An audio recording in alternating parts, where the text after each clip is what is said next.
Boa tarde a todos novamente. Agora a gente vai começar a nossa última sessão. Quero primeiramente agradecer a todos os participantes aqui da mesa por estarem nesse momento aqui conosco, por deixar o nosso evento. E eu gostaria de passar a primeira palavra para o professor Elias Tambor. Atualmente é assessor da Coordenadoria de Pós-Graduação. Ele possui graduação em Engenharia Química pela Universidade de Estado de Campinas, pela Unicamp, mestrado em Engenharia Química também pela Unicamp e doutorado em Engenharia Química pela USP. É professor titular da Universidade Estadual de Campinas, possui trabalhos e experiência acadêmica em nanotecnologia e em processos de hidrogênese. Estou achando a minha apresentação. Tudo bem, fica à vontade. Tem algum canto aqui. Esse não é. Não é essa.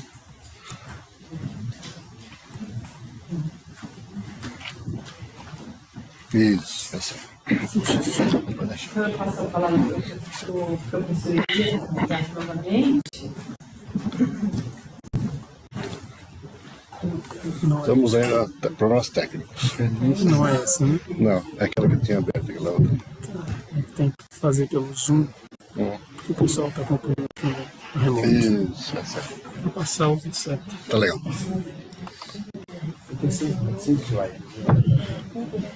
Primeiro eu queria só informar que a professora Raquel, que é a pró-reitora de pós-graduação, está numa defesa de banca, concurso titular, então por isso que ela não pôde comparecer. Gostaria muito de comparecer, mas ela não pôde estar presente. Licença, professor. Tá ligado? Tá ligado? Tá?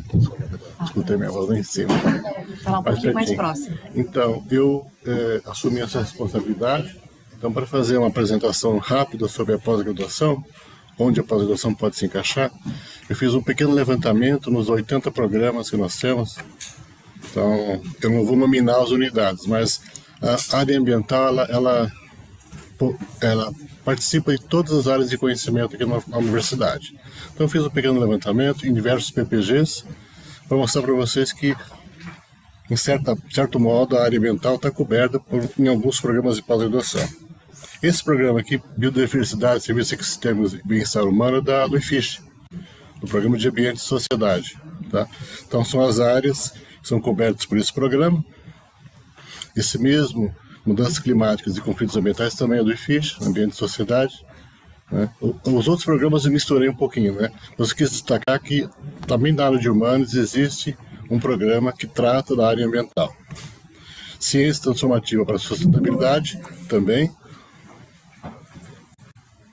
Vai, saiu. Vai de volta. Cadê o rapaz? Não é esse. Não é esse. Tem que focar de novo. Um momentinho só. Problemas técnicos.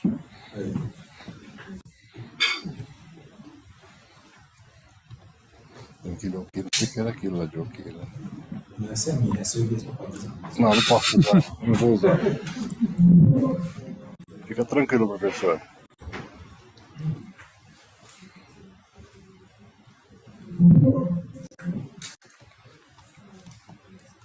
Não vou usar, não.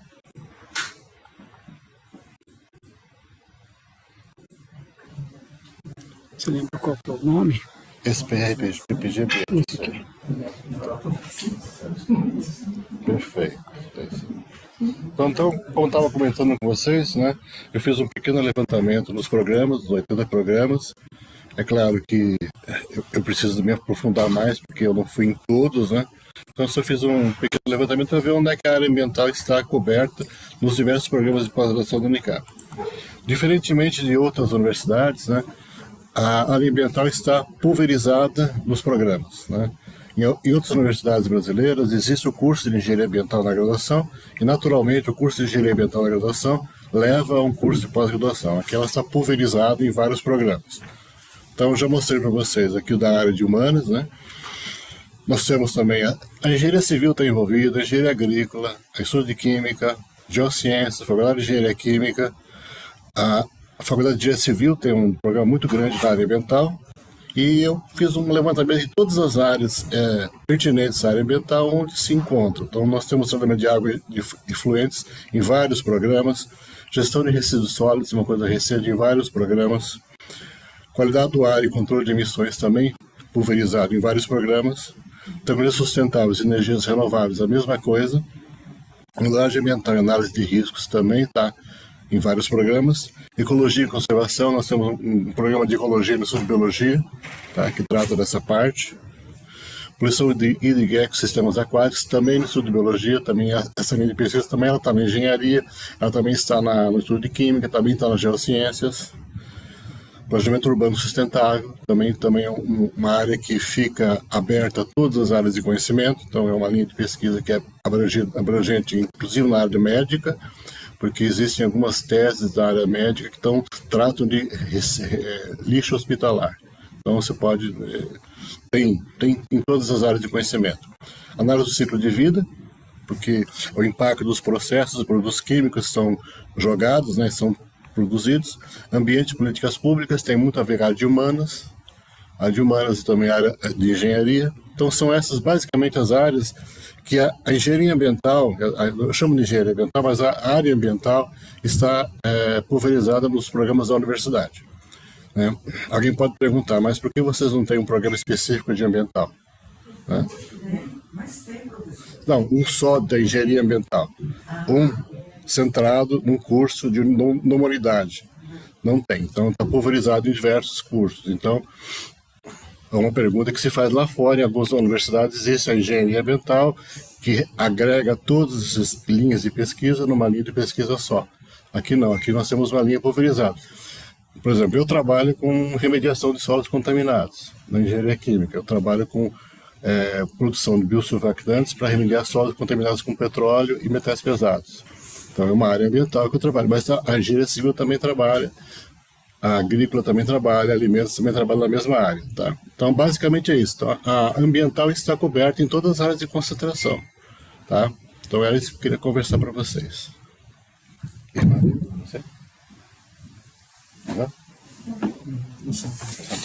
Toca.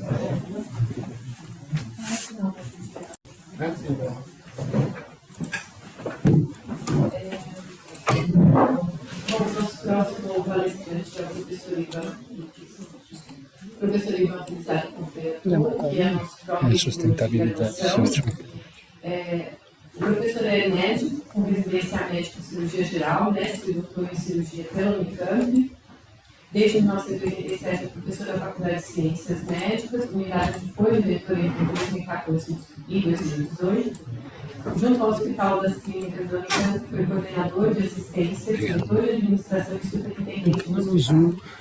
Também é representante brasileiro da Association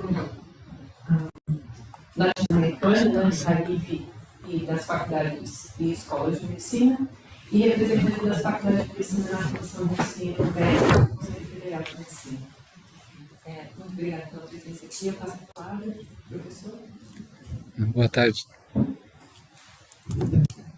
Prefiro isso aqui. Boa tarde a todos e todas. Primeiro eu queria agradecer em meu nome, em nome da PRG, o convite nesse assunto tão importante para a Unicamp, para o Brasil e para o mundo. Eu vou começar falando um pouquinho, brevemente, porque tem gente que não é aqui da universidade. Nós, na graduação, temos atualmente perto de 20 mil alunos, com 1.900 docentes, 65 cursos mais o Profis, que é um curso de formação, divididos em 3 cidades, né, em 3 campos, a graduação.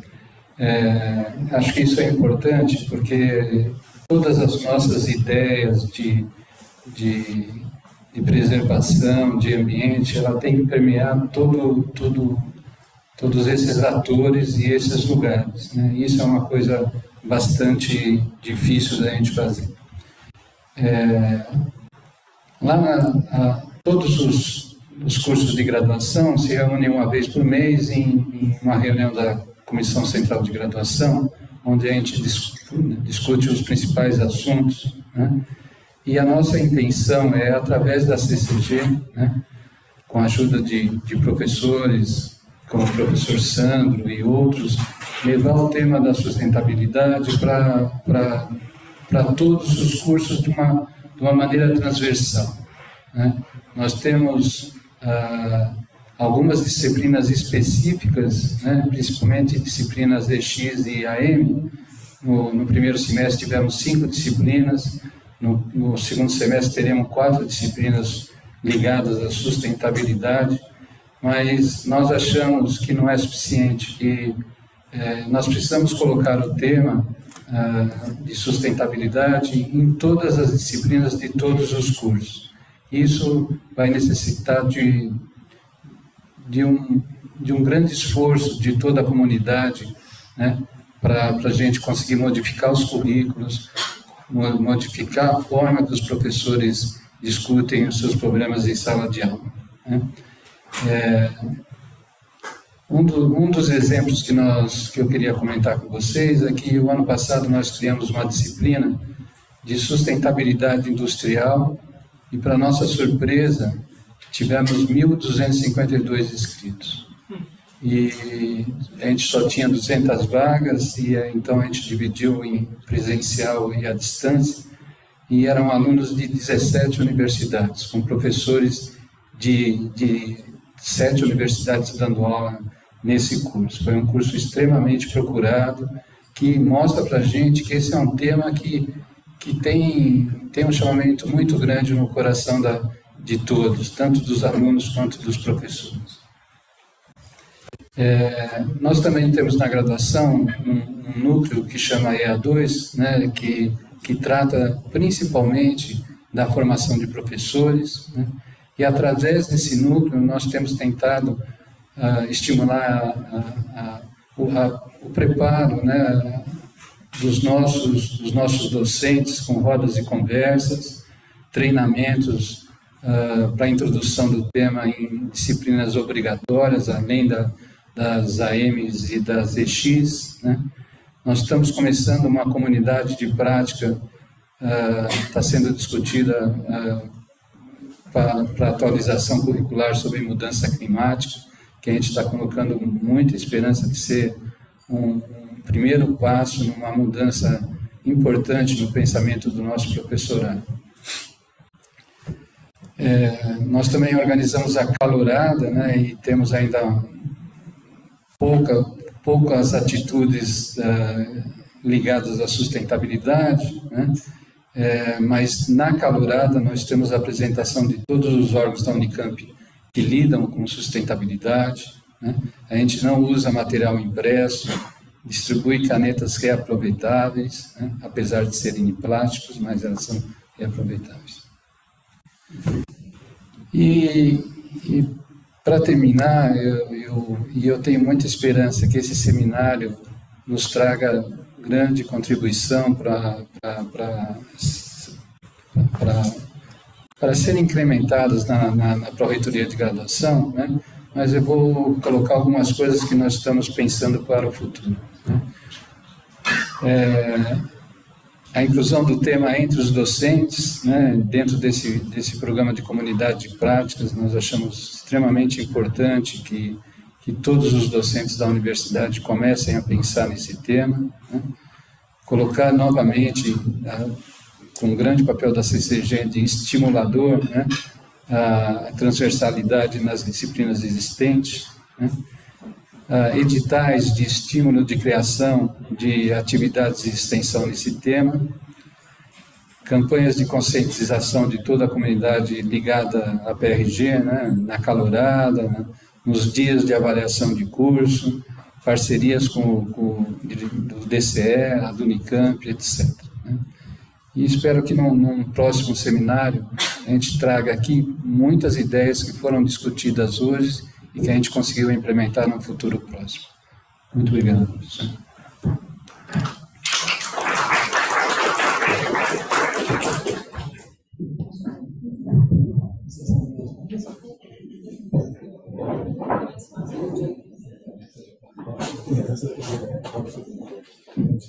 Tanto faz.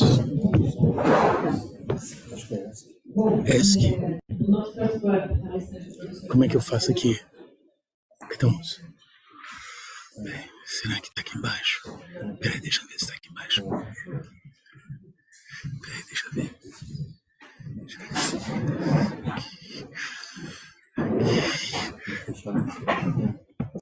Deixa eu ver aqui. Aqui, peraí, deixa eu ver aqui.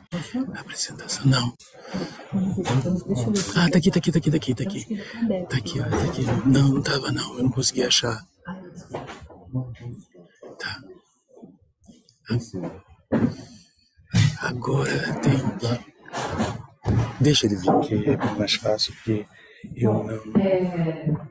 Nosso próximo palestrante é o professor financeiro. É melhor deixar você fazer, porque a gente... Porque tem gente assistindo remoto. O professor graduou em curso de graduação em farmácia industrial pela UFRJ, mestrado em ciências de produtos naturais também pela UFRJ e doutorado em ciências físicas na França. É professor titular desde janeiro de 2011 e tem experiência na área de química com ênfase em ciência orgânica. Atuou como diretor da divisão de química orgânica da Sociedade Brasileira de Química entre 2002 e 2004, chefe do departamento de química orgânica do Instituto de Química da Unicamp, e também já foi assessor da Pró-Reitoria de Pesquisa da Unicamp no quadriênio de 2013 a 2017. Muito obrigada pela presença, professor, eu passo a palavra. Bom, antes de mais nada, eu gostaria de agradecer o convite, agradecer a presença de todas as pessoas e falar um pouquinho dessa dinâmica. Como eu, na verdade, hoje estou como pró-reitor de extensão, eu considero que a extensão é a dimensão política, ela traz a dimensão política para o ensino e a pesquisa. E a extensão traz a dimensão política porque é a extensão que vai conversar com as comunidades, é a extensão que conversa com a sociedade, é a extensão que canaliza, em princípio, essas demandas para dentro da universidade. Então, obviamente, essas atividades de extensão e, obviamente, tudo aquilo que a universidade pode fazer quando a gente pensa em emergência climática, ela obrigatoriamente vai passar por trazer para a universidade aquelas demandas que a sociedade apresenta. Então, isso para mim é realmente fundamental. Eu acho, na verdade, pensando um pouquinho sobre qual é o papel da universidade dentro desse contexto, o contexto especificamente de emergência climática, né, de sobrevivência da nossa espécie no planeta, eu parto da premissa de que a universidade tem um papel que é relevante no sentido de formar gente, conscientizar pessoas e, obviamente, trabalhar de forma intensa em políticas públicas que possam mudar a forma das pessoas pensarem. Obviamente, aí dentro a gente tem, algumas pessoas já falaram sobre isso, uma dinâmica muito perversa que está no nosso planeta já há muito tempo, que vai exatamente contra aquela premissa, ou uma coisa batendo contra a outra. Eu consumo e para eu consumir eu desgasto. E aí essa dinâmica ela realmente é muito complexa. Então, na verdade, o que a gente tem pensado na extensão, e quando a gente pensa na extensão, como é que a gente está vendo a extensão incorporada nessa discussão de emergência climática? Bom, primeiro, uma coisa que é bem importante e fundamental com a extensão é o diálogo e a conversa com as comunidades externas da universidade. Então, isso para a gente, através desse tipo de contexto, a gente pode, na verdade, trabalhar em todo o papel de conscientização e diálogo com as comunidades de diferentes naturezas, né? Obviamente, também passa por a nossa tarefa, o professor Ivan já fez um comentário sobre isso, a formação dos nossos alunos. Quer dizer, na verdade, formar os alunos na questão ambiental e, obviamente, no momento em que esses alunos, por meio dos processos de curricularização de extensão que nós estamos vivendo, esses alunos também podem se transformar em agentes de transformação externos e, obviamente, serem transformados pelas comunidades com as quais eles vão interagir. Então, aqui eu tenho, na verdade, um papel, digamos assim, que tem uma grande potencialidade de poder expandir formas de pensar, expandir formas de se colocar na sociedade e, obviamente, formas de explorar de forma consciente aquilo que a gente tem de recursos naturais, né? E aí, dentro desse contexto, uma das coisas que a gente já tem feito e que, na verdade, não aconteceu agora, já vem acontecendo há algum tempo, é o estabelecimento de vários projetos institucionais envolvendo comunidades. E comunidades, na verdade, que têm como principal objetivo desses projetos é a transferência de conhecimento, e aí eu não estou falando de uma transferência de conhecimento que vai numa única direção, estou falando de um conceito dialógico, ou seja, eu estou interagindo com a comunidade e, obviamente, essa interação me transforma e transforma a comunidade, e, obviamente, em várias áreas. Então, eu vou aproveitar e citar e mostrar para vocês 2 exemplos de programas que já têm um andamento bastante robusto e que têm consequências exatamente pensando nesse parâmetro emergência climática e preservação do planeta, quer dizer, pensando em alguns aspectos que podem, na verdade, contribuir, que a universidade pode dar papel fundamental, pode dar uma contribuição importante nisso. Quer dizer, é aqui que muda. Flechinha aqui, a flechinha.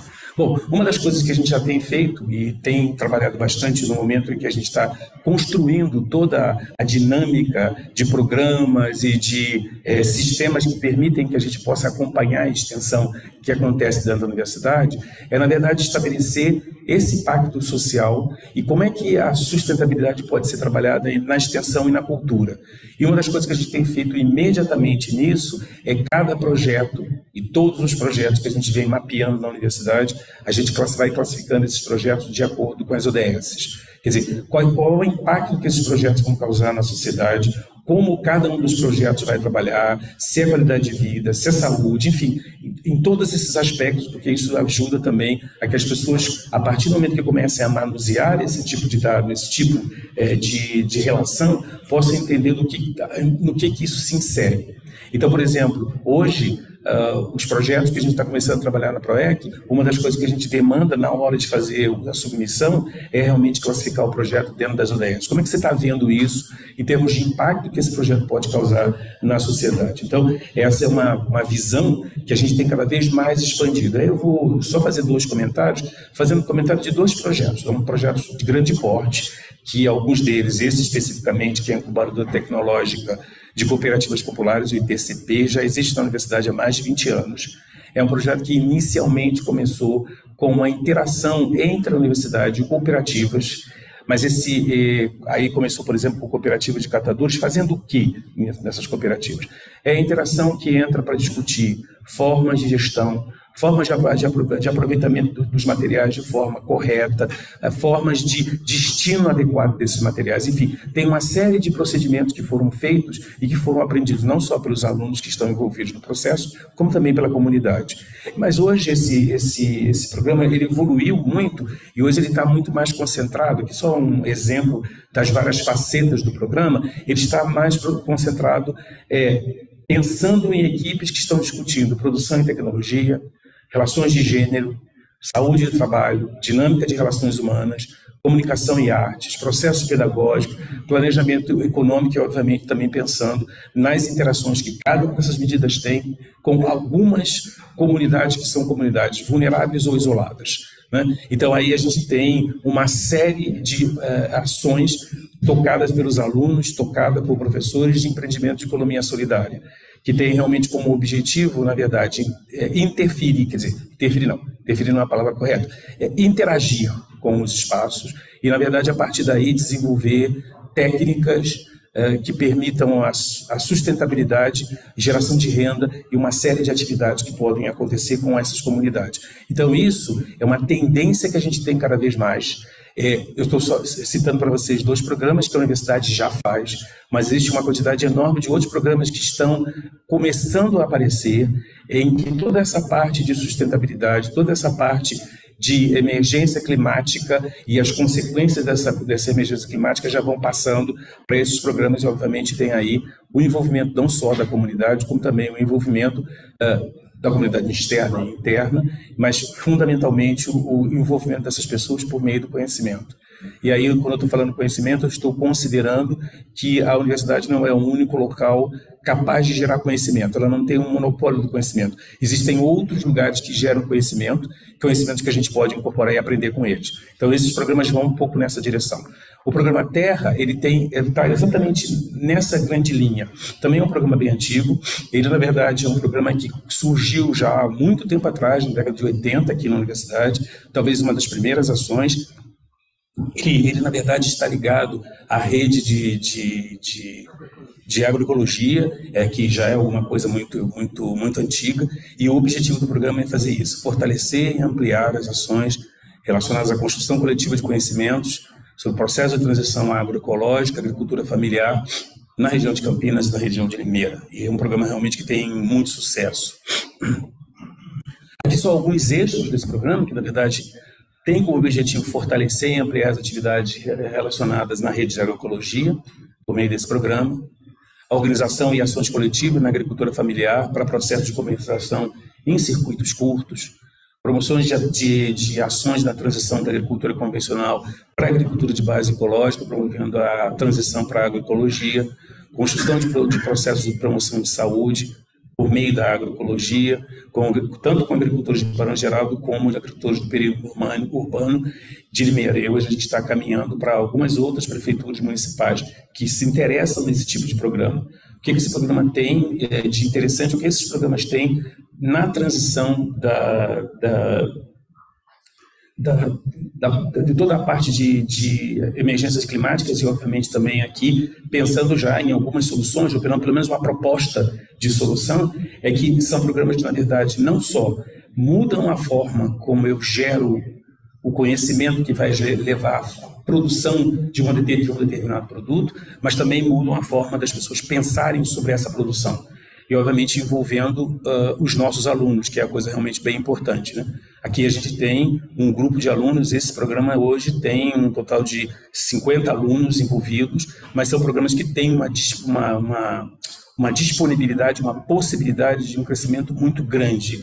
E a ideia é realmente ter cada vez mais esse tipo de programa tocando em todas as áreas de conhecimento, porque uma das coisas que a gente vê claramente aqui, a gente consegue ver com muita clareza, é que esses conceitos, quando a gente pensa em meio ambiente, já foi falado pelo professor Toro, eles transitam em todas as áreas. Então aqui você vai ter gente da economia, você vai ter gente das áreas de agronomia, você vai ter pessoas das áreas de arquitetura, de toda a parte de urbanização, enfim, tem uma série de conhecimentos que podem ser utilizados e que passam transversal em todos esses programas. E a ideia realmente desses programas é envolver cada vez mais os nossos alunos nessa questão. Uma das coisas que a gente certamente tem como força dos processos de inclusão da extensão nas nossas grades curriculares é exatamente o envolvimento de alunos em questões que são extremamente fundamentais, e obviamente a questão ambiental e a questão de sobrevivência no planeta para aprender ou para parar os processos de destruição que a gente vem acompanhando recentemente, vem acompanhando durante todos esses anos, na verdade alguma coisa que pode ter um impacto muito grande. É aquela história de você, na verdade, ter cada vez mais pessoas pensando numa direção e tentando caminhar numa direção que é uma direção de preservação. Então, mais ou menos isso, a gente, na verdade, fica à disposição, acho que acabou, acho que sim. Fica à disposição para responder dúvidas, perguntas e no que for necessário. Então, obrigado pela paciência e pela atenção.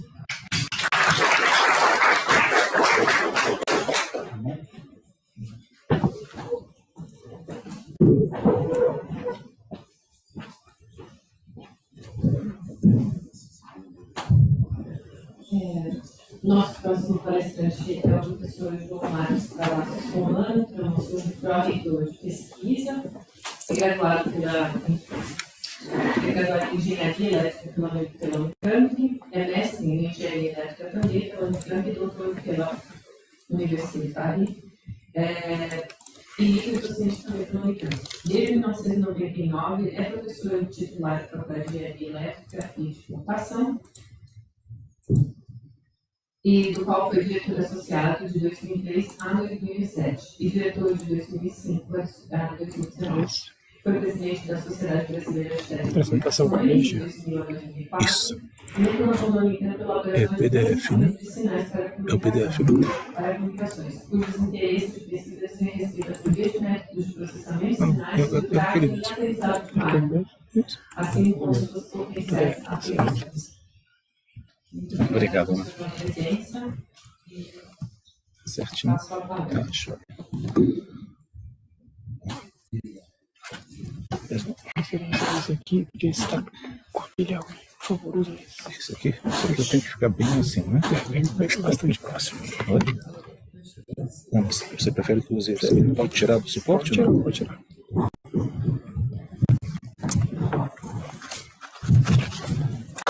Obrigado, professora Ana Paula. Boa tarde. Queria também agradecer às professoras Nery e Leila pelo convite. Agradecer a gentileza de ter feito esse deslocamentozinho de horário, que nos permitiu de estar num outro compromisso que apareceu depois, mas enfim, que era também importante. Então, obrigado pelo convite e pela consideração. Bom, eu estou sendo convidado aqui enquanto pró-reitor de pesquisa, né? Então, a ideia, e não como especialista no tema, que não sou, mas a ideia, então, falar sobre o tema, mas fazendo uma reflexão sobre a ótica de pesquisa, né? Num sentido um pouco mais amplo, né? O que eu quero dizer? Eu não vou me deter propriamente nem nas atividades da Pró-Reitoria de Pesquisa, especificamente, embora podemos comentar depois, e menos ainda em análises assim mais bibliométricas, né? Coisas que temos no nosso anuário de pesquisa. Não vou fazer isso por dois motivos, né? Um existencial, porque é chato falar dessas coisas, números, gráficos, etc. E o segundo, de cunho um pouco mais prático, né, que o anuário de pesquisa está disponível e vocês podem consultar na própria página da PRP. Então, para pensar um pouco nessa reflexão, sabe, eu me baseei, está aqui nesse slide seguinte, no próprio texto. Esse negócio, como é que, desculpa, se pudesse sumir esse cabeçalho, será? Não. Deixa eu... Obrigado, viu? Como é que... Aí tá... Desculpa. Tá tirando todo o suspense. Tá. Obrigado. Desculpa a ausência. Os que assistem. Bom, tudo bem, eu vou me basear um pouco no próprio texto que está no site desse evento, né? Que é um texto muito bom, por sinal, e que coloca, né, no site do evento, vocês colocam uma pergunta e já respondem, né? Então nem precisava a gente vir aqui. Mas, enfim, como as universidades podem contribuir para enfrentar a emergência climática, né? E tem uma resposta aqui em 3 partes, né, que mais ou menos orientou a minha preparação, né? As universidades podem desenvolver pesquisas avançadas, tá? Não sei o que, nos temas em questão. Então, vou comentar um pouco sobre de que forma a gente poderia encaminhar o desenvolvimento dessas pesquisas. Depois, as universidades podem liderar a transição para uma economia enfim, o tema da transição energética. Aí, nesse segundo tema, eu vou comentar um pouquinho o que existe na Unicamp, e não é pouco o que existe, felizmente. E, finalmente, nessa última questão, né, onde se fala de se engajar com a sociedade para criar uma mudança real e duradoura, né? E essas palavras real e duradoura, eu acho que são palavras, de certo modo, comprometedoras. Aí eu vou me permitir, em dois slides, filosofar um pouquinho a questão e a gente depois, eventualmente, vai achar assuntos para debater. Bom, sobre as universidades poderiam desenvolver pesquisas avançadas em ciências ambientais, energia renovável e sustentabilidade. Na verdade, as universidades e a Unicamp já fazem isso, né? Talvez se possa fazer de uma maneira mais determinada, num sentido que eu busquei aqui, né, dessa economista, uma economista especialista em inovação, que é a Mariana Mazzucato, né, uma economista italiana, mas fixada na Inglaterra, e que cunhou essa ideia, né, ou pelo menos foi uma das que cunhou a ideia de pesquisa orientada para a missão, né? Esse termo, enfim, muitas de vocês devem já ter ouvido, mas eventualmente quem não ouviu pode parecer pode ser mal entendido, né? Não se trata aqui de pesquisa tutelada, digamos assim, muito menos de nada. Pena que essa tarja aqui está censurando uma parte do meu, né? Mas não tem importância. Na verdade, o conceito de pesquisa orientada à missão vai no sentido de injetar urgência, né?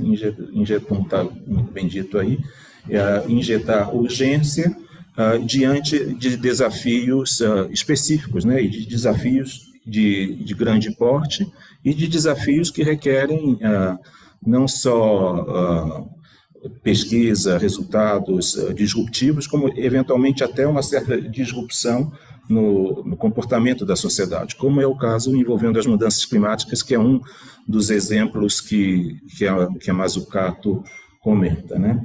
Ela gosta sempre de citar como exemplo de pesquisa orientada à missão, enfim, há quem se apaixone ou não pelo tema, o programa Apollo, né? Quer dizer, um país que decidiu fazer a exploração espacial e em função dessa missão, né, fazer a exploração espacial, envolver uma série de desenvolver, né, a pesquisa em uma série de áreas totalmente multidisciplinar e nem sequer priorizando a pesquisa aplicada, né? É importante também ter isso em mente, né, que a pesquisa orientada à missão não se trata de uma pesquisa aplicada, se trata tanto de pesquisa aplicada quanto de pesquisa fundamental, mas digamos assim, num diálogo muito especial entre elas para dar esse ritmo de urgência por uma determinada meta que se quer obter, né?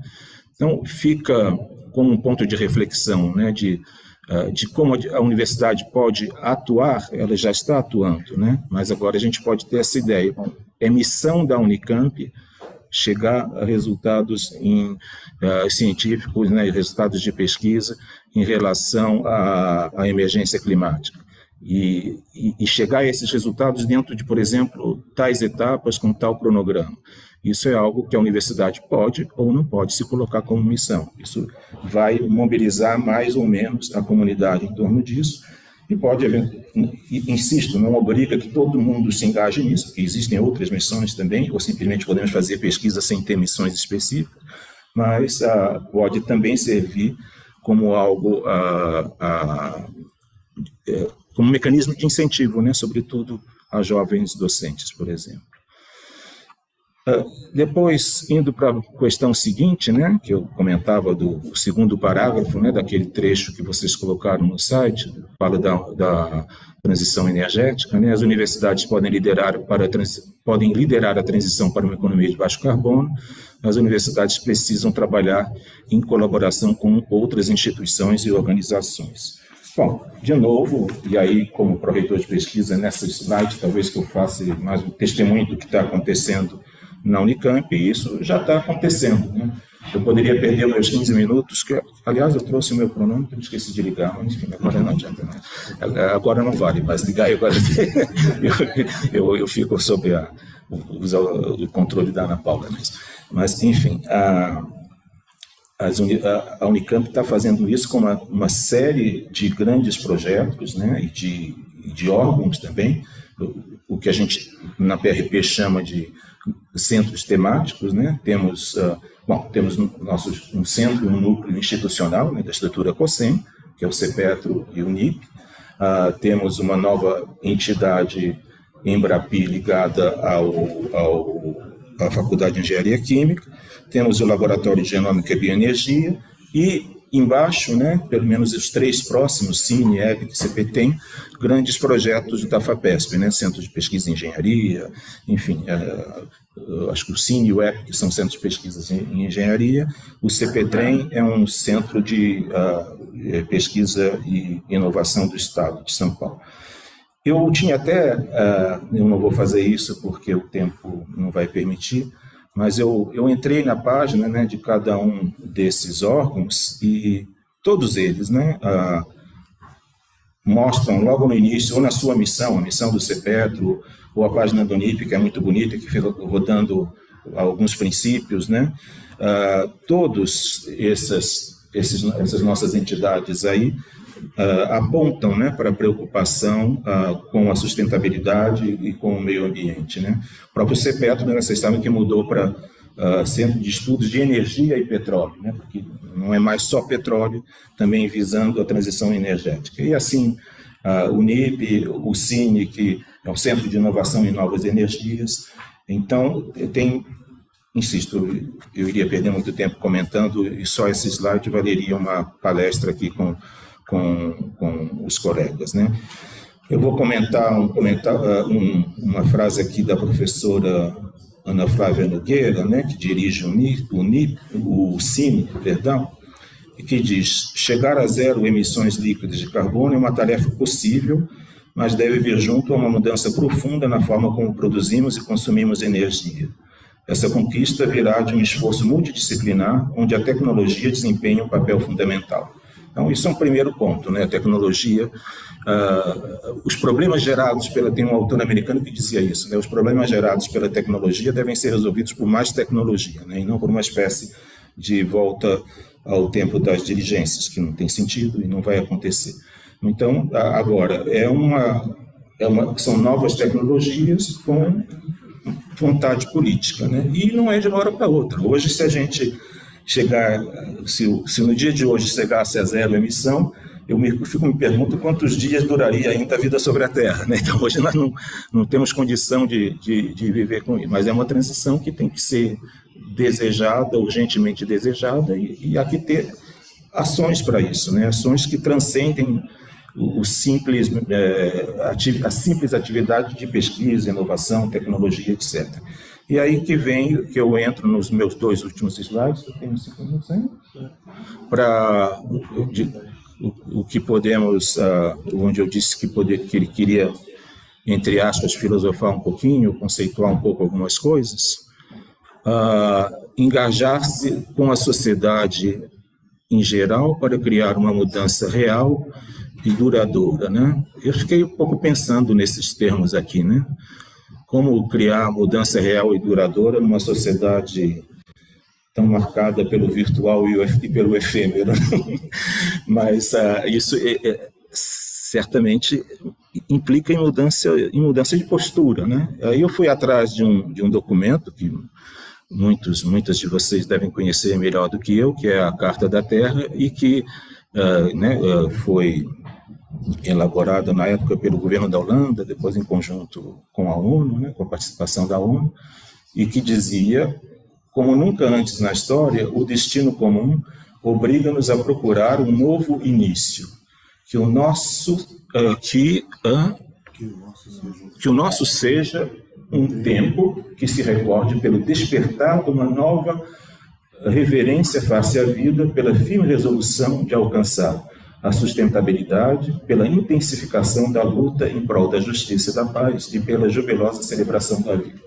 Pois bem, a Carta da Terra foi lançada no ano 2000, né? Já vai ser 20, na verdade, começou a ser escrita em 92, foi lançada em Haia no ano 2000. Bom, dizer que não houve nada nesses últimos 20, 25 anos, houve, né? Houve pelo menos conscientização, está havendo, né, eventos como esse daqui, e a clara importância que a comunidade científica, acadêmica, que os formadores de opinião dão para isso. Mas parece que, ao mesmo tempo, falta algo, né? Porque, enfim, em termos de propriamente, a gente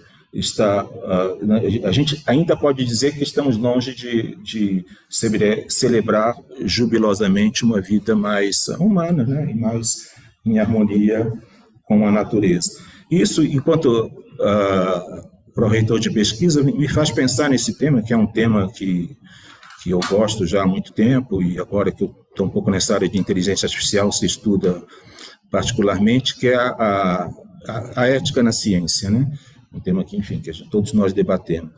E que é interessante, né? A palavra ética, né, que sabemos que vem do grego, eu não sei grego, não, essas coisas que eu vou atrás de uns dicionários antigos e grandões que meu pai deixou para mim, mas enfim, mas é importante, né? Eu lamento não saber, porque a origem das palavras nos dá umas luzes muito importantes, né? Na palavra grega ethos, da qual a gente tirou ética, na verdade existem duas palavras, né? Ethos com epsilon e ethos com eta, né? Se pronuncia do mesmo jeito. E os sentidos, dentro da nossa discussão, esses sentidos se complementam, né? A gente está acostumado com o ethos com epsilon, né? No sentido de hábitos, de costumes, né? Então, ética na ciência, enfim, no sentido de não fraudar resultados, não plagiar, etc. Agora, existe essa palavrinha ethos com eta, que tem esse sentido de morada, né? Eu tirei aqui de um autor que comenta assim: ethos com eta, né, insinua a morada, tendo em vista fazer-se humano em decorrência das propensões de sua natureza. Olha que interessante. Designa o seu destino, ou seja, a direção, o para onde leva o querer e o agir, que a todo ser humano cabe zelar, né? Então, a ética na ciência, né, a ética com eta, é fazer ciência olhando para a nossa morada, né, que é o nosso planeta, orientando o nosso agir, o nosso fazer, e, em paralelo com isso, mudando de hábitos, porque também a sociedade não vai mudar se não se mudar de certos hábitos, né? A gente quer uma vida de melhor qualidade, mas quer continuar igualmente competitivo, igualmente apressado, e isso tudo consome, né? Consome e emite, né, carbono. Eu vou terminar citando aqui, nesse sentido, porque é um líder político importante e porque é um pronunciamento muito recente, né? Não é comum a gente citar o Papa Francisco, como Américo estuda o papado, né, da era gregoriana. Eu estou citando um mais moderninho aqui, então acho que não viola a nossa laicidade, mas eu não vou ler todo esse trecho, que há poucos dias em Lisboa ele falava num discurso em resposta, enfim, à reitora da UCP de Lisboa, né? Mas algumas frases eu acho que vale a pena comentar, né? Quer dizer, por exemplo, pescando aqui, né? Isso não pode ser feito, e isso é tudo que a gente tem falado aqui, né, nesse seminário, isso não pode ser feito sem uma mudança de visão antropológica subjacente à economia e à política. Não podemos contentar-nos com simples medidas paliativas ou com tímidos e ambíguos compromissos. Trata-se, pelo contrário, de tomar a peito o que, infelizmente, continua a ser adiado, né? A Carta da Terra tem 23 anos. A necessidade de redefinir o que chamamos progresso e evolução. Eu acho que talvez eu terminaria aqui. Eu acho que o papel crítico do cientista, de nós todos aqui, é tentar redefinir, insisto, né? Sem voltar ao tempo das diligências, né? Não somos John Wayne, mas redefinir de uma maneira mais humanista, à luz de uma ecologia mais integral, o que é progresso e evolução. Obrigado.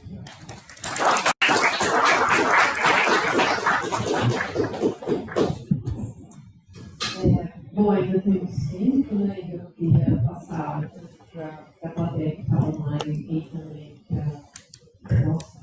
para a plateia aqui mesmo a palavra para perguntas.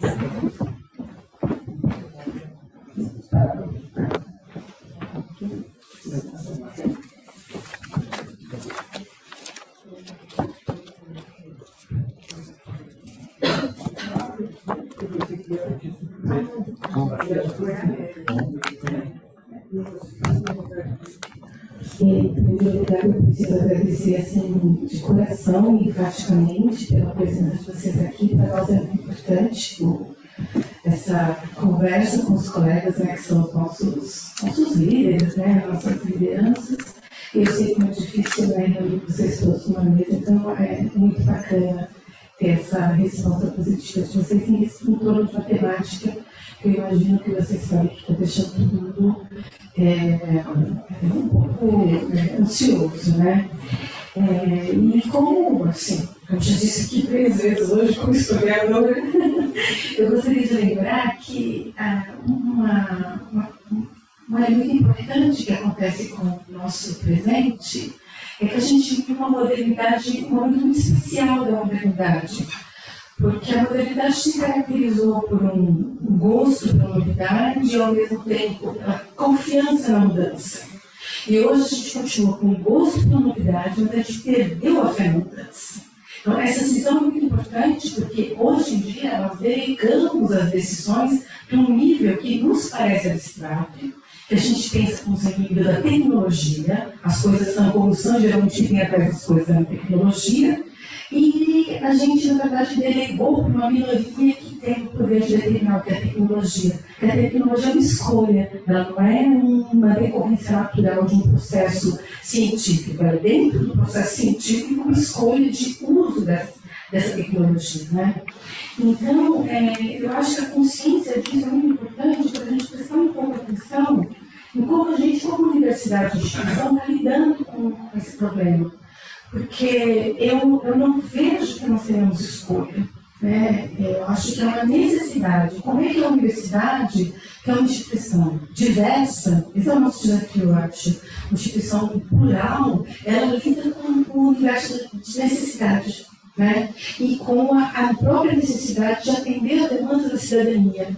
Né? Então, aqui eu diria assim, em linhas gerais, o que me preocupa, só para vocês comentarem, não tem uma pergunta, se que a questão é nossa, né? Nós todos estamos no mesmo embrólio e vamos ter que trabalhar para ver qual é a pertinência e do que a gente vai dar conta como universidade. Né?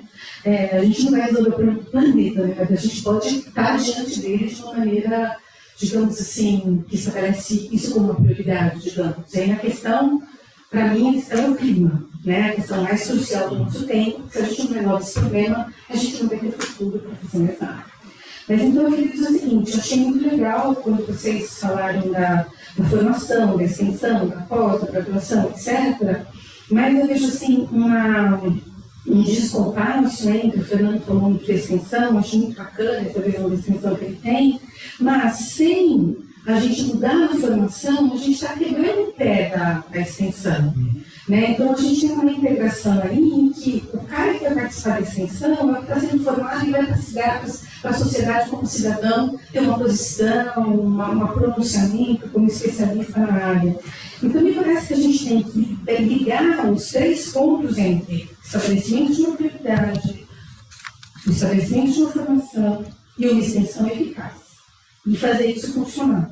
Então eu queria ouvir um pouco de vocês sobre o tempo dessa mudança. Porque que tempo é que nós podemos impor para a gente mesmo? Porque eu fui coordenadora de graduação quase 10 anos, entre vices e titular até quase 10 anos. Assim, não foi no Brasil, acho que foi no Brasil. E aprendi muito na CCG, eu amava a CCG, tá? Só para vocês terem uma ideia de tipo de coordenador que eu amava. Aprendia demais com os meus colegas. Foi um momento muito especial da minha vida na Unicamp. E eu sei que mudar a disciplina, mudar o currículo é um quiprocó que pode levar 10 anos. Como é, a minha pergunta é, será que a gente consegue fazer isso, mexer nesse lugar crucial? Porque a pesquisa que a gente faz é super importante, evidentemente. Né? Mas a formação que a gente tem é uma explosão de potencialidade. A gente fala muito a gente todos os anos. Então, eu penso a graduação como um lugar muito especial. Como é que a gente haver saídas para a gente fazer isso rapidamente, sem passar por uma reforma completa curricular? Eu uso o exemplo da história. Eu sou professora de história medieval, como lembrou ali o Romano. E eu estou dando uma disciplina justamente para mostrar como o professor pode falar de disciplinática, preparar a teoria disciplinática com as responsabilidades do historiador, que dizem respeito à memória, sem mudar o currículo do ensino de história. Se a gente não tiver que mudar isso, esquece. Né? Então, a prioridade não pode ser essa. A prioridade tem que ser como é que eu posso fazer. Então, um dos elementos é discutir a modernidade adequadamente, porque a gente vai falar da modernidade, colocar a Mona Lisa, foi lindo. Tá bom, mas é a América que foi destruída daqui a pouco. A gente não alinha as coisas. A história da América é uma coisa, a história moderna é a europeia é outra. Então, eu acho que a minha questão é, será que a gente não conseguiria avançar para a gente cumprir nosso papel de uma maneira mais compatível com o ritmo das mudanças, que está sendo avassalador, a gente tem observado aí cotidianamente. Desculpa ter falado muito, você queria começar a nossa conversa por aí. Muito obrigada, viu?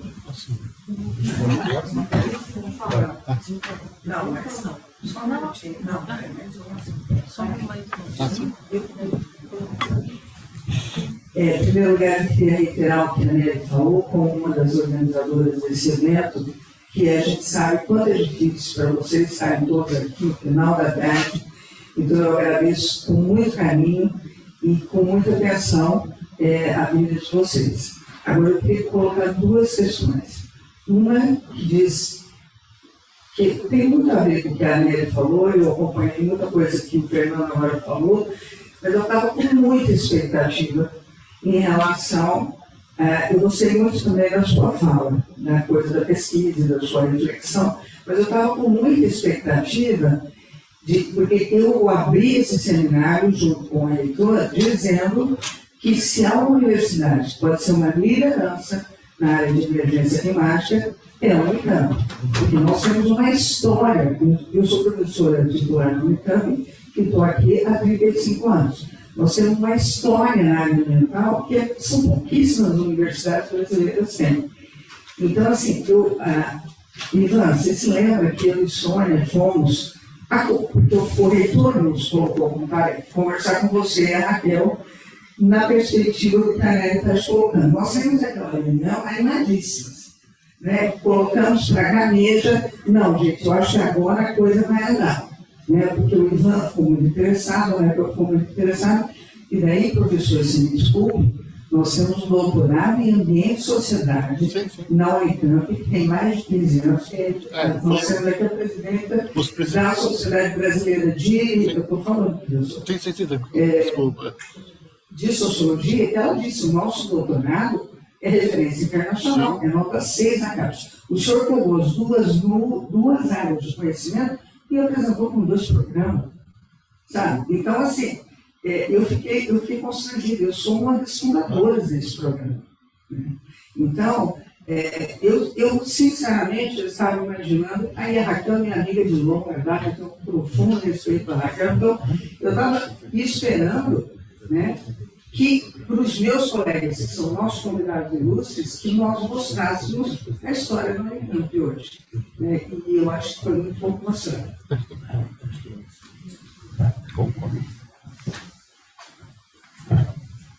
Não quero perder a oportunidade, porque essa mesa teve uma peculiaridade incrível nesse seminário. Porque a gente vem desde o primeiro dia discutindo questões setoriais, soluções de energia, edificação, etc. De repente, e isso faltava, quer dizer, como um gênio programou isso, quer dizer, gênias, tinha que ser mulher, porque eu vejo essa mesa, quando depois de olhar diversos setores, colocaram um drone que vem de cima a Unicamp, que está representado aqui pelos pró-reitores. E isso, obviamente, dá comichão. Então, eu vou ter que fazer uma provocação, que o senhor não precisa fazer o que o senhor previu, que seria necessário uma palestra. Não precisa palestra. Eu queria só umas 2 ou 3 para ter uma ideia. O que eu achei interessante dessa visão de drone na sua fala?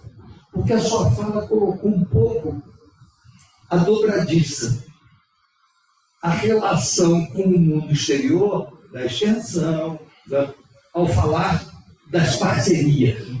Porque aí coloca essa interface entre tudo que as áreas fazem e o mundo lá fora, né? E de uma maneira estruturada, porque são parcerias. E aí, obviamente, eu gostaria de ter essa palestra de 3 horas sobre essas parcerias. Como não dá... Eu faço em 3 minutos aqui. Como não dá, eu queria, pelo menos, que eu tenha uma pista de onde é que vai isso. Se o senhor pudesse elencar umas 2 ou 3 resultados que respondem à pergunta do que deve fazer já, das parcerias com Petrobras, Shell, Repsol e todas essas companhias de petróleo, o que em termos de soluções, estão surgindo para superar a mudança climática. Obrigado. primeiro professor médico, né? Eu tive semana passada no seminário de lá em Gramado e o Prêmio Nobel da Paz 2020 estava presente. Né? Ele colocou exatamente essas preocupações. Só que ele foi para mais a área de agricultura. Né? O que se deve fazer no futuro para você, pelo menos, garantir a sustentabilidade e a alimentação do povo. Foi interessante. Depois eu passo algumas informações sobre a palestra. Professor, eu não quis falar nada contra o seu programa. Foi só um levantamento. Não me quero. Foi um levantamento geral, mas realmente eu tentei procurar em todas as unidades onde é que tinha área ambiental. Existe química ambiental na química, existe geociência ambiental na biologia, tem ambientalismo em mineiro, na tecnologia, tem ambientalismo no... O senhor está sentado do lado da coordenadora do doutorado em Direito de Sociedade da Unicamp. Existem vários, né? Então eu tentei fazer uma visão geral de onde está a área ambiental. Não foi nada contra o seu programa, porque eu conheço muito bem, eu vejo o programa, eu olho na internet, eu sei quantas teses são defendidas, eu que homologo o sucupira de vocês, então eu sei quanto vocês trabalham, o quanto de material vocês colocam, não foi nem um pouquinho. Só que eu tenho que fazer uma visão geral de todas as áreas. Tá? Então foi isso que eu fiz, basicamente. E quanto à colocação do professor, eu também gostaria de assistir a palestra. Vamos lá, Romano, 3 minutos. Bom, professora, muito obrigado. Como a senhora comentou, a universidade ser uma instituição muito diversa, né? E nós, na BRG, a gente tem uma característica, né, que a gente, como tinha que ser, nós não modificamos o currículo. Né? Nós induzimos mudança, né, através de muita conversa, de vitais, de convencimento. Né? Eu acho que nós fazemos muito pouco na área ambiental. Tenho certeza disso. Nós temos que fazer muito mais. Né? E a gente acaba meio precisando de muita ajuda para fazer essas modificações. Eu concordo com a senhora que a gente não vai modificar o currículo de todas as unidades e cursos. Por isso que a gente acha que essas modificações têm que ser dentro dos currículos que existem, né? Com o acréscimo de algumas disciplinas, algumas propostas, por exemplo, umas propostas de curricularização da extensão, onde a gente possa colocar na prática esse tipo de atividade de sustentabilidade. Né? E eu preciso muito da ajuda de vocês para fazer isso aí. Né? Eu sou médico, né? tenho uma expertise muito baixa nesse campo, mas a gente consegue, junto com a equipe da BRG, dar os instrumentos para vocês nos ajudarem a fazer esse tipo de mudança. Então, nós somos as coisas. O senhor me permite uma parte, claro. professor? Eu gostaria de dizer o seguinte,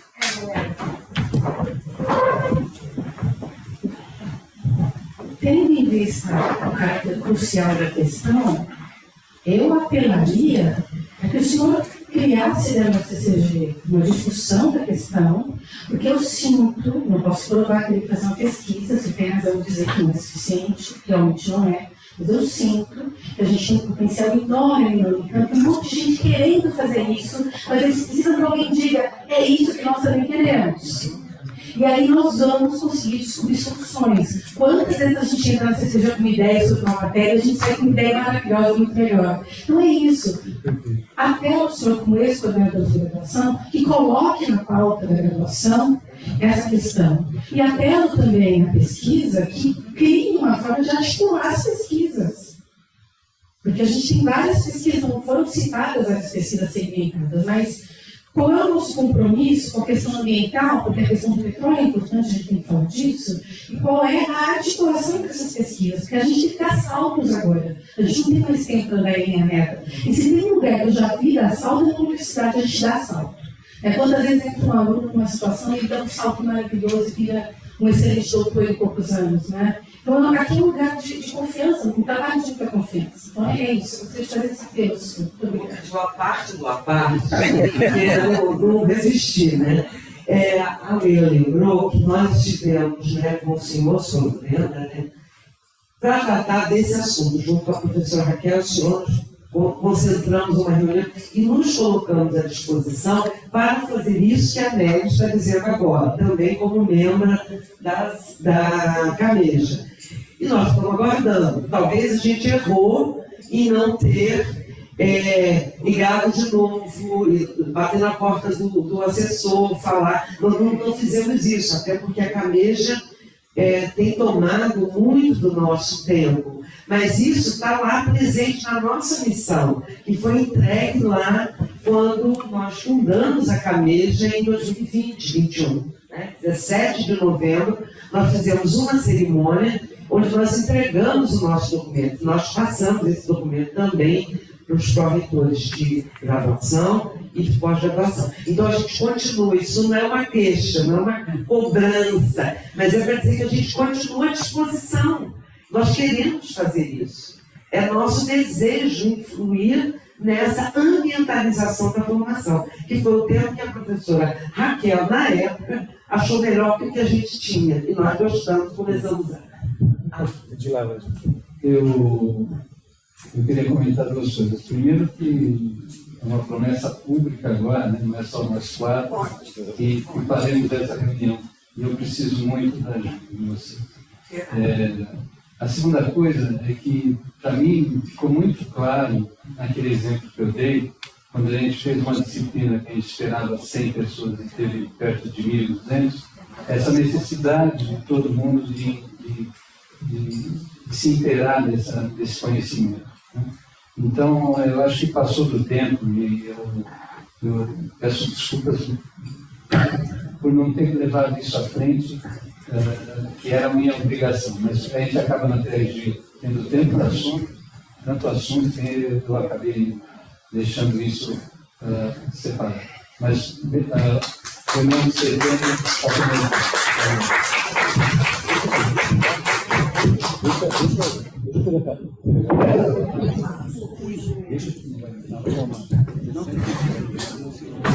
Deixa eu dar um pouquinho a conversa, porque, na verdade, assim, você falou, né, a respeito de como é que a gente pode avançar rápido, sem fazer grandes modificações nos currículos. Obviamente, como o professor Túlio falou, houve uma solicitação, uma indução, quer dizer, para mudar isso. Mas uma das coisas que a gente está começando a pensar, e aí, na verdade, a gente não está inventando rodas, a gente está olhando as experiências que acontecem ao nosso redor, de pessoas que têm muito mais experiência em trabalhar com essa integração da extensão na graduação, que é assim, você viu que eu falei de 2 programas? Sabe por que a gente está fazendo isso, puxando esses programas para a PROEC, especificamente para garantir o financiamento constante deles? Esses programas aceitam alunos de todas as áreas. Se eu, na verdade, consigo, a gente está conversando com o pessoal da graduação, transformar isso em horas que possam ser curricularizadas, eu posso ter programas que sejam, na verdade, fora das grades curriculares e que vão na direção de formação de cidadão, porque eu tiro essas pessoas de uma grade curricular, digamos, de história, vamos imaginar assim, e jogo ele numa realidade de um assentamento, ou numa realidade, por exemplo, de uma atividade teatral, por exemplo. E ele é um aluno da história, que vai ser legal, mas ele pode também ser um aluno da geografia, ou então um aluno da engenharia. É isso que a gente está tentando construir. Essa experiência não é nossa, essa experiência já vem sendo trabalhada pelo pessoal da UFRJ. Eles saíram da ideia de ter modificação nas grades, porque você tem razão, é bem difícil, para constituir uma série de programas institucionais de todas as áreas de conhecimento. Hoje eles têm, por exemplo, 1.500 programas que podem alojar 6.000 alunos. E programas de todas as áreas. Então, o que você faz? Você tem a extensão funcionando, aí eu posso ter a extensão olhando o ambiente, olhando para as coisas. Eu tenho a extensão funcionando com aquela componente política que eu disse para vocês, ela na verdade forma cidadão. Ela na verdade está trazendo uma componente que eu entrego para o aluno, ou o aluno trabalha comigo a componente da história, porque ele está sendo formado de história, mas esse aluno tem conhecimento de teatro, de dança, da realidade de uma comunidade, enfim, uma série de coisas que a gente está trabalhando. Esse processo é um pouquinho lento, mas é um processo que a gente está trabalhando nele também junto com o professor da graduação, porque talvez essa seja uma das saídas para a gente responder o que você perguntou, velocidade, que também é uma coisa que nos angustia, porque como uma universidade com o porte que a gente tem, a gente está bastante atrasado nessa interação da universidade com a sociedade. É obrigação nossa fazer isso.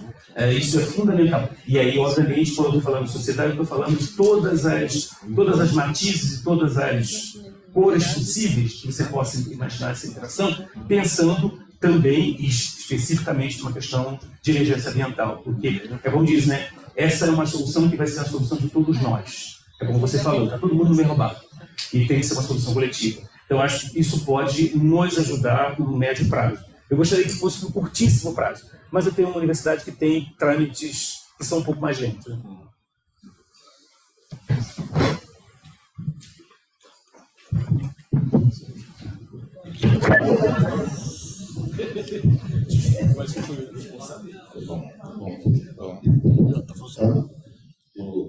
Vou responder ao professor, como desculpa? Roberto. Mas antes também, bom, vou dar um pitaco um pouco no que foi falado antes e termino. Então, eu anotei aqui algumas coisas, né, que o Nery falou em nós gostamos de novidade e não gostamos de mudanças, né? Mas não gostamos de... Acho que, na verdade, acho que nós não acreditamos mais em ser agente de mudanças, esse é o ponto. A gente pode até gostar da mudança, desde que seja outro que faça. Exato. Outro que fala, e que essa mudança não mude muito a minha zona de conforto, então fica difícil, né? Quer dizer, eu acho que esse tipo de mentalidade que eu acho que o ensino precisa mudar. E eu, nesse ponto, não acredito muito, desculpa, eu acredito menos em, sempre é bom, quer dizer, mudanças, como é que se chama, curriculares, sempre são avanços incrementais, eventuais. Mas não é o essencial, né? O Nery falava, desculpa falar de história aqui, né? Mas enfim, um réis engenheiro, mas você falava da Idade Moderna, fez uma aula sobre a Mona Lisa, então a Idade Moderna foi maravilhosa, o século XVI, o que for, e depois a outra sobre a ocupação das Américas. É porque os currículos são assim, quadradinhos. Eu, sinceramente, acredito, enfim, sem querer me aventurar a dar dicas, talvez se uma pessoa lesse um poema de Camões, assistir uma peça de Molière, sei lá, em um texto de Francisco de Vitória sobre os direitos dos índios, isso daria uma visão muito mais holística dessa transição do século XVI da Idade Moderna do que as aulas que a gente tem, embora as aulas que a gente tem podem ser maravilhosas. Mas essa falta de visão de conjunto acontece também na engenharia. Enfim, às vezes duas aulas apresentam quase a mesma coisa e o aluno nem percebe que está se falando sobre o mesmo tema, porque o professor usa a variável P, o outro usa a variável S, por exemplo. Me faz lembrar de uma transformada aí, mas enfim. Então, isso precisa ser um pouco quebrado, porque parece que isso não tem nada a ver com o que a gente está falando, mas essa falta de visão um pouquinho mais holística, o termo, desculpa, é o que me vem à cabeça, do mundo, embrutece as pessoas ficam incapazes de se tornar agentes de mudanças. Então pode até se sensibilizar, pode até participar de uma manifestação sobre as emergências climáticas, mas não vai ser um agente eficaz de mudança na vida profissional e na vida pessoal. E aí, já vou entrar no assunto da pesquisa mais propriamente dita, né? A gente tem que um pouco perguntar, enfim, pergunta meio que mundo a gente quer, né? Porque é fácil dizer um outro mundo é possível, mas esse outro mundo, o que é possível, a gente quer, porque esse mundo que a gente gostaria que acontecesse é incompatível com o que vem sendo cobrado, inclusive da própria gestão da universidade. O que é mais importante na pesquisa? A gente, pelo amor de Deus, hein? Não estou dizendo que não vou me empenhar para isso, mas o que é mais importante? A gente subir 10 pontos no índice, no ranking, seja da China, seja de onde for, ou é a gente ter uma atuação em pesquisa que, além de publicar, subir nos rankings, etc., forme cidadãos, faça pessoas conscientes, faça pessoas agentes de mudança. E aí, respondendo um pouquinho ao professor Roberto, porque senão, né, eu fico fugindo da... eu vou comentar algumas coisas rapidinho daquele slide que eu pensei. De fato, todas aquelas empresas de petróleo estão vindo com tudo. Ainda são empresas de petróleo, mas sempre tem um discurso de sustentabilidade, de transição energética, senão eles ficam muito mal na foto, digamos assim. Mas acho também que, por outro lado, há um desejo honesto disso, ou pelo menos quero acreditar que haja, tanto da parte das grandes empresas, quanto, sobretudo, dos nossos pesquisadores, né? Então, eu comentei aqui, bom, é uma coisa simbólica, né? Mas o Centro de Estudos de Petróleo virá Centro de Estudos de Energia e Petróleo, né? Depois de anos, quer dizer, ele aponta uma direção da transição energética. O CEPETRO e o NIP têm um leque, né, e o NIP muito comprometido, né, as frases, né, que circulam lá no site, né, não são apenas projetos, é o futuro sustentável da humanidade, né, inteligência energética é o que nos move, a energia de amanhã é o desafio de hoje. Então, isso, bom, podem ser palavras de ordem, mas eu acho que o fato de estar no site da instituição, né, orienta, né, as pessoas que lá vão trabalhar. Eu queria citar mais dois, pelo menos, o LGE, né, que é o Laboratório de Genômica e Bioenergia. Isso é um projeto recente, assinado, né, pelo grupo do professor Gonçalo, do IB, que... Oi? O CPQD acho que participa também, né, que é o Brave, né, que usando o Agrave, né, então, produção sustentável de além da produção sustentável de biocombustível, o trabalho do Brave terá uma grande importância social por ser uma possibilidade de geração de trabalho e renda do sertão nordestino. Estima-se que com 1 hectare de agave seja possível produzir 7,4 mil litros de etanol de primeira e segunda gerações em um ano. Então, quer dizer, são coisas acontecendo, são coisas realmente muito interessantes acontecendo. Essa unidade Embrabi, da Faculdade de Engenharia Química do meu amigo aqui do lado, né, vai ter foco em processos e produtos em energia renovável, produção de biocombustível, processamento de biomassa, a partir de resíduos agroindustriais, incluindo de cana-de-açúcar, milho, florestais, gerado pela indústria de papel e celulose. Então, a indústria de papel e celulose, né, que um pouco tem um papel meio de vilão na história, usando aqui os resíduos dessa indústria. E só para terminar, eu tinha lá um dos logozinhos daquele meu slide, era o A2G, né? Era o último, eu não sei agora a sigla. O A2G, na verdade, é um laboratório do professor Lee Lynch, um professor americano, que veio para cá nesse programa das cartas Excellence Share da FAPESP. É uma espécie de projeto temático com um professor estrangeiro à frente. O professor Lee, eu conversei com ele várias vezes, é muito interessante conversar com ele. É uma das maiores autoridades de biocombustível no mundo, e ele me disse essa frase. Ele se queixava um pouco da burocracia da pesquisa no Brasil. Tivemos bons papos aqui com o pró-reitor de pesquisa sobre isso, e ele disse que se a gente superasse isso de um dos grandes especialistas e americano, né? Se a gente superasse isso, o Brasil teria tudo para liderar, para ser a liderança, não uma, né? Para ser a liderança mundial em biocombustível, né? Então, aí são, também, né, a gente quer isso, poxa, pesquisa orientada à missão, vamos fazer, vamos quebrar pequenos empecilhos de sei lá o quê, que nos impede, parece, de dar esses últimos passos. Enfim, não sei se ajudei a ti. Claro. Obrigado.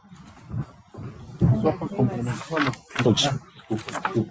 Posso complementar um pouquinho? Posso complementar um pouquinho? O senhor falou assim, de forma curricular, né? Vou falar um pouquinho da minha unidade. Engenharia Química tem uma disciplina que trata do meio ambiente. Se nós quisermos, nós podemos cobrir o mundo inteiro. Né? Se não tiver ética nem tecnologia. Tá? Na mudança curricular, que aconteceu agora, sustentabilidade como modo principal do curso. Essa disciplina de meio ambiente é que eu dou hoje à noite, às 21 horas. Tá? Mas quando eu fiz graduação, nós chamamos de poluição de resíduos. Então você aprendia a fazer poluição e gerar resíduos. Hoje você preserva o meio ambiente. Então mudou bastante e agora nova proposta curricular já está bem, a sustentabilidade já está bem no currículo, em todas as disciplinas do curso. Falando sobre petróleo, acho que o professor falou sobre petróleo, né? Parece interior. Em 2012 havia uma estatística sobre as reservas de petróleo do mundo. 2044, 2050, elas vão cair, elas não vão acabar. O que vai acabar primeiro é a prática. Então, você está na parte de biotecnologia, de tratamento de moléstias, ela vai ser muito afetada. Então, existe um trabalho do National Geographic, em 2012, com as reservas de todos os principais insumos do mundo, quando vão acabar. Então, é interessante dar uma olhadinha nessa classificação. Tem várias. Né? O problema é que a bateria, o lítio não vai acabar. O problema é um caso particular. Eu tenho um carro híbrido. Nossa, que legal, eu tenho um carro com bateria. Bateria ocupa o banco traseiro inteiro embaixo. Ela tem uma durabilidade de 8 anos. Daqui a 8 anos tem que trocar a bateria. Vai ser feita a bateria que eu estou fazendo. Onde você colocar essa bateria? É claro que depois todo alguém comentou que os corretores vai ter uma menor, mas a minha é grandona ainda. Vai ser feita essa bateria. Então, tem que tomar muito cuidado com as energia elétrica, energia eólica. Eu estava nesse congresso do Prêmio Nobel da Paz falou, tem um grupo que apresentou um projeto de energia eólica em todas as praias brasileiras. Todas as praias brasileiras de energia eólica. Então você vai tomando banho de sol e elas girando. Vocês viram hoje uma reportagem na CNN sobre a energia eólica no setor nordestino, que está acabando com as outras cidades.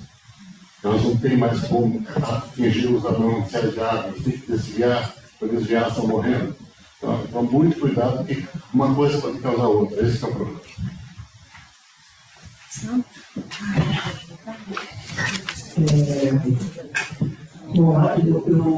Eu sinceramente achei que essa mesa podia durar umas 3 horas. Já temos 2 assim, tamanha riqueza, seja da presença de vocês, o que pode vir aqui do público.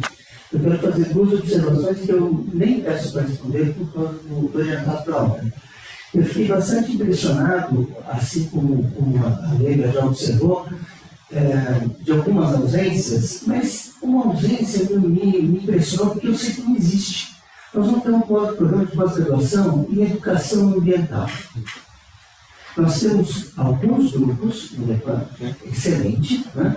E outros que tratam da questão da educação dentro, mas eu acho que a educação, eu sou área, né? Eu acho que a educação é uma área específica. Nós temos uma faculdade de educação, então tem pesquisa sobre educação.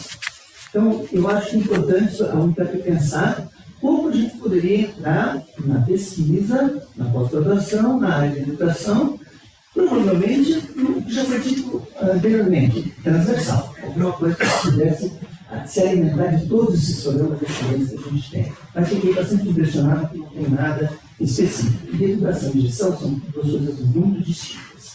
Precisam trabalhar junto, mas são muito distintas. E são facilmente confundíveis. Né? Muita gente acha que mundo educa. Mundo é gestão. Então essas coisas precisam ser esclarecidas. A outra questão, eu gostei da ideia de que nós temos que ter uma sociedade disruptiva. A minha pergunta é, talvez na direção da Nery, a Unicamp precisa fazer essa disrupção. E para mim essa disrupção na nossa formação é entender que informação não basta. É necessária, mas não é suficiente. E nós temos um limite de carga horária. Então, obviamente, para minha conta não fecha se a gente achar que tem que acrescentar coisa. Nós temos que diminuir a quantidade de informação para aumentar a educação política. A ex-ministra Serion aqui falou exatamente uma coisa que eu sou Fernando. A gente tem que fazer educação política. A gente tem que preparar os alunos para se afetarem com o que está acontecendo, eu acho que nós estamos afetando, e se posicionarem sobre o que a gente está falando. A gente só informa. A gente não desenvolve os afetos dos nossos alunos, a gente não desenvolve a capacidade de se posicionar. Não posicionar como eu penso, mas como eles pensam. Então, eu acho que a direção que a Nery está falando, e isso dá mais rápido, né? Não precisa fazer, é a gente entrar nas brechas. E, evidentemente, acho que o Fernando sabe que eu acho que a curricularização da extensão é a grande brecha. É permanente. Né? Fora, vou dizer, a Lei de Educação Ambiental, que é de 97, 99, que nos obrigaria a mexer com isso em todos os níveis, modalidades de ensino, já em Santa Catarina, 24 anos. Isso certo. Obrigado.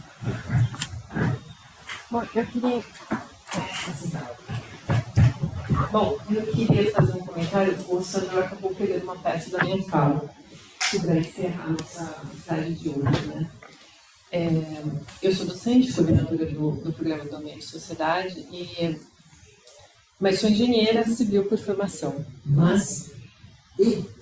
Sou engenheira civil por formação, verdade. E é interessante que quando a gente é contratado pela Unicamp, a gente acaba sendo obrigado a se informar, né? Porque a formação não é essa em pedagogia de ensino, em como você se portar na sala de aula, e daí eu quero resgatar de novo a Lei de Educação Ambiental, que diz que a educação ambiental é transversal no sentido do objeto do estudo, e não necessariamente da curricularização, ou seja, da disciplina em si, mas do posicionamento do docente em sala de aula. Então, por que a problemática que a gente apresenta ao aluno em sala de aula, ela não é voltada à sustentabilidade, à questão do ambiente e da interação do indivíduo com o ambiente natural? Eu acho que e vem essa parte da educação política, porque a minha dificuldade é que eu iniciei esse ano uma disciplina de sustentabilidade de engenharia civil. E como é difícil comentar a sustentabilidade para aquele aluno que está esperando falar sobre concreto, infraestrutura, mobilidade urbana, tecnologia, e está esperando uma educação ainda meio tecnocrática ou pragmática, no sentido de que vai formar ele a desenvolver uma atividade fim. Quando, na verdade, a gente tem que estar formando o cidadão para desenvolver novas atividades fins que nós não conseguimos, por uma questão de gerações, né, conseguir vislumbrar nesse exato momento. E eu vi hoje na fala anterior que a gente não está preparando as pessoas dessa universidade para liderarem um mundo completamente diferente do nosso, de formar novas capacidades de desenvolvimento, não só tecnológico, mas cognitivo e social.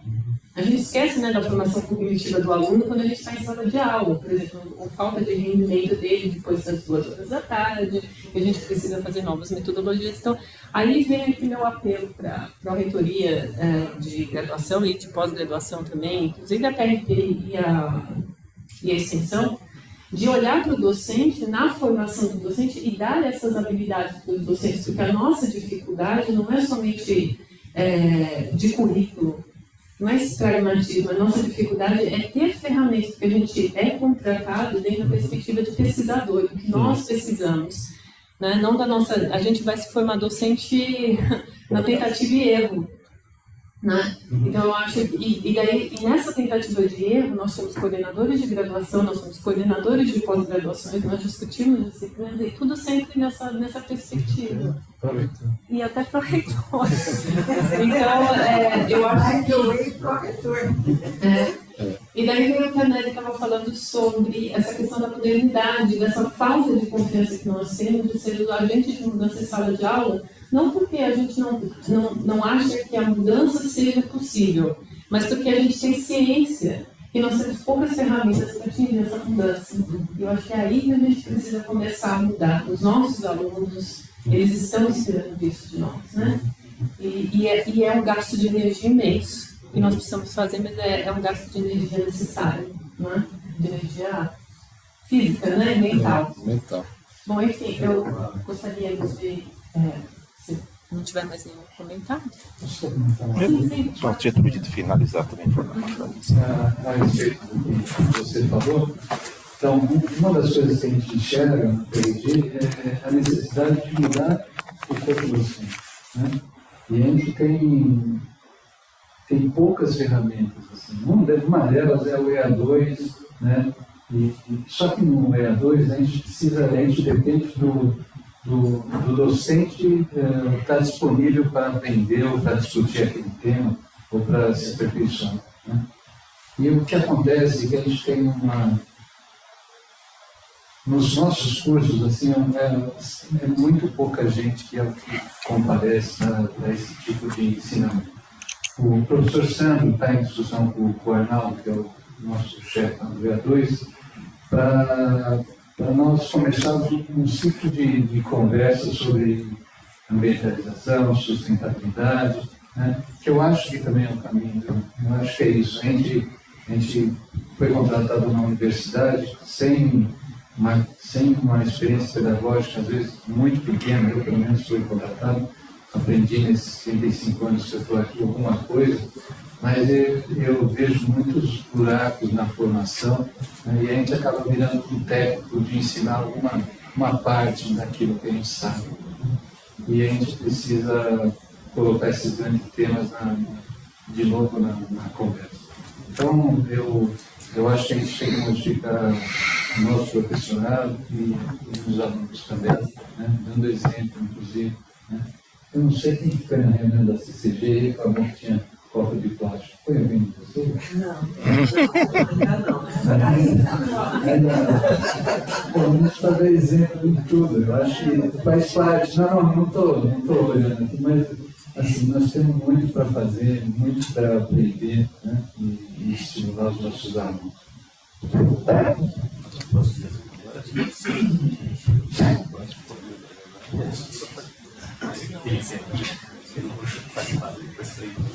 Deixa eu só fazer uma pergunta, porque eu acho que eu concordo com você das ferramentas, porque, na verdade, de maneira geral, como o foco da universidade é muito pesquisa, e todos nós somos contratados para pesquisa, essa parte de ensino, e também, por conceito de extensão, sempre fica muito em segunda, digamos assim, em segundo nível, né? E eu concordo com você que a gente precisa de ferramentas, mas eu tenho uma outra coisa que talvez seja uma coisa complementar. Nós temos hoje na universidade um conjunto de alunos que é muito diferente. É diferente em termos de experiência de vida, é diferente em termos de demanda, e se a gente não fizer mudança, eles vão fazer pela gente. Quer dizer, na verdade, assim, já está acontecendo, eles vão nos atropelar. Eu acho que tomara que isso aconteça.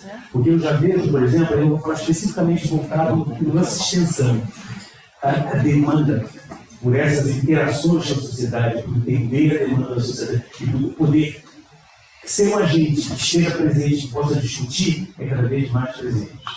São cada vez mais. E isso, na verdade, para mim é uma boa coisa, viu? Eu olho isso com muito bons olhos. E eu acho que é o futuro da universidade. Se a gente não quiser, se a gente não botar os mecanismos vão vir por eles. E eles são velozes, no momento que fazem esse tipo de proposta. Então, tudo avança muito rápido. Isso é só um comentário. Concordo plenamente. Tem aqui. Eu queria, a título do meu fechamento, que na verdade ia citar o que eu vi agora, um par de horas atrás, o discurso do Marcelo Nóbrega, né, na inauguração do retrato dele, e ele citava um autor que eu gosto, que é o Julián Marías, né, só que ele citava com um castelhano perfeito, né, mas acho que era um discurso, se eu não me engano, o Julián Marías fez no começo dos anos 50 na Universidade do Peru, né, e, enfim, encurtando a coisa, ele dizia, caracterizava, né, a atitude do professor universitário como uma atitude, a boa atitude do professor universitário deve ser uma atitude de descontentamento, né? Acho que ouvindo agora a Ana Paula, né, e as nossas colegas aqui, principalmente o pelotão de frente aqui de artilharia,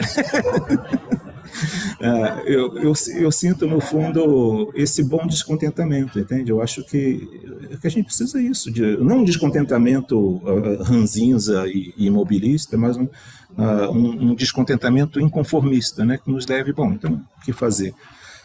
O problema para nós, gestão, é compatibilizar esse descontentamento, que tende a ser disruptivo, né, com as ações do dia a dia, que de disruptivo tem muito pouco, mas que precisam ser também cumpridas, né? Então, olha, o que eu peço a ajuda de vocês, sugestões, e-mails, WhatsApp. Não, as coisas precisam ser feitas, as direções eventualmente precisam ser mudadas, senão a gente só fica administrando o administrável. Aliás, estava na citação que eu fiz de Francisco agora há pouco, né? O papel da universidade, como é que é? Eu vou até ler rapidamente porque é emblemático, né? A universidade não existe para se preservar como instituição. A nossa missão não é continuar existindo, a nossa missão é fazer alguma coisa de a mais, né, para a sociedade. Professores, vocês quatro, as pró-reitorias que vocês representam, contem com a cabeça, tá? Nós estamos à disposição. É uma das nossas missões, ajudar, colaborar com a universidade, com a nossa universidade, para que ela realmente atinja o seu objetivo para resolver esses graves problemas que a gente tem pela frente, que já estão acontecendo. E a Neve citou uma coisa aqui, o pelotão da frente. A Neve citou uma coisa aqui, e nós somos uma comissão do gabinete do reitor. Então, assim, se nós não trabalharmos juntos, quem trabalhará? Né? Então, de novo, Ana Paula, muito obrigada pela sua coordenação da mesa, muito obrigada por vocês estarem aqui conosco até aqui. A Sônia depois falou, gente, eles estão beleza, eles estão... Não, ainda vai dizer, não, pegar aula ainda. Nossa, muito bem. Mas assim, só complementando o que você estava falando, os alunos já estão fazendo esse movimento das avaliações de curso. Se a gente prestar atenção no que eles estão falando, eles já estão se movimentando. Então, assim, cabe a nós, né, e também a própria instituição da Unicamp, criar, porque tem uma das ferramentas que a gente pede muito, é porque a nossa carga horária é tão grande que participar do curso do EAD se torna inviável, né? Não é por falta de empenho. Então, é tentar criar essas ferramentas para que a gente possa acessar esses canais e essa estrutura seja realmente utilizável, né? Bom, faço minhas palavras da Sônia e da Neiva, né? Agradeço muito a presença de vocês aqui. Normalmente a gente sabe que a cultura administrativa são muito espaço e o fato de vocês estarem aqui mostra a importância também do tema que está sendo debatido aqui, né? E a importância de fóruns assim para a gente discutir essas problemáticas dentro da universidade. Então, agradeço a minha plateia que ficou até aqui esse horário, que está online também. E aguardo todo mundo amanhã, né? Às 9 horas, nosso último dia de evento, que vai apresentar soluções, né? E debater essas coisas. Boa tarde.